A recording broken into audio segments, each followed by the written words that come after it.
To be honest, I really feel like the Milwaukee Bucks missed their window, missed their opportunity to win the championship. This upcoming free agency is going to be very difficult for them because they got to make decisions on who they want to keep and who they want to let go.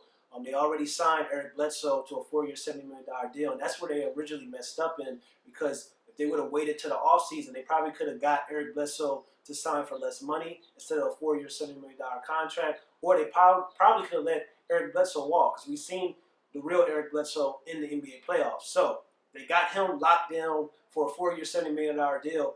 Then Khris Middleton's already came out and said he wants a 5-year deal from the Milwaukee Bucks, a 5-year, $190 million deal for Khris Middleton. If I'm the Milwaukee Bucks, I'm looking really hard at that. A guy that averaged 18 points per game, 6 rebounds, 4 assists per game. Is he worth $190 million over 5 years? A guy that's probably already in his peak, a guy that's probably not going to get better?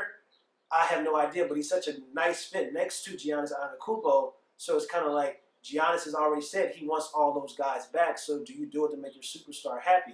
But the biggest way to fix the Milwaukee Bucks is that Giannis Antetokounmpo has to get better. He has to learn how to score at all 3 levels, or at least consistent at the two levels of the basketball court. We already know he's good in the post. He has to learn how to be consistent on the mid-range because right now he has no skill. And he recognized that when he came out and said that he needs to work on his skill and to think like a guard instead of a big man. So first, if you want to fix the Milwaukee Bucks, it starts with Giannis. It starts at the top. It starts with probably the MVP of this league.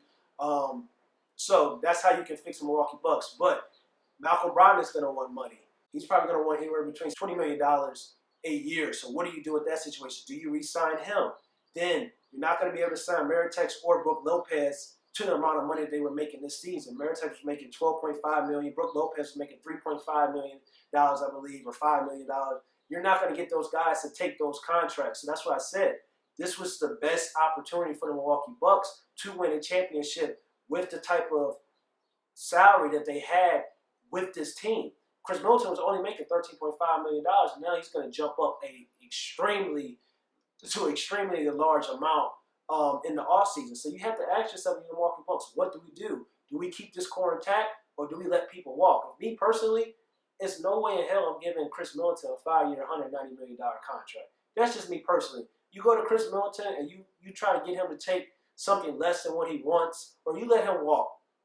And I know people are going to say that the pairing of Khris Middleton and Giannis Antetokounmpo is effective, and it is effective. But at the same time, Khris Middleton is not worth all that money, and you don't want to handicap yourself with a team and you just overpaying for all these guys to keep the same team the same, even though that's what Giannis Antetokounmpo wants.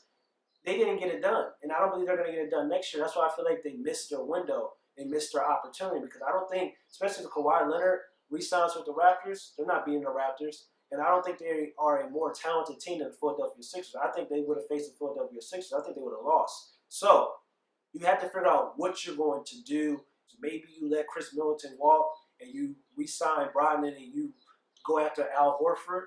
Or maybe you even try to make a trade, possibly a trade for, another player on a different team. So the Milwaukee Bucks have to really figure out what they're going to do this offseason. But fixing the Milwaukee Bucks, it starts at the top. Giannis Antetokounmpo has to get better. He has to learn how to become a complete basketball player. He has to learn skill because dunking the ball and learning the fast break and just dunking the ball hard doesn't get you nowhere when it matters the most in the postseason. So the Milwaukee Bucks are up for a very challenging offseason. I'm eager to see what they're going to do. Are they going to resign Khris Middleton for a lot of money?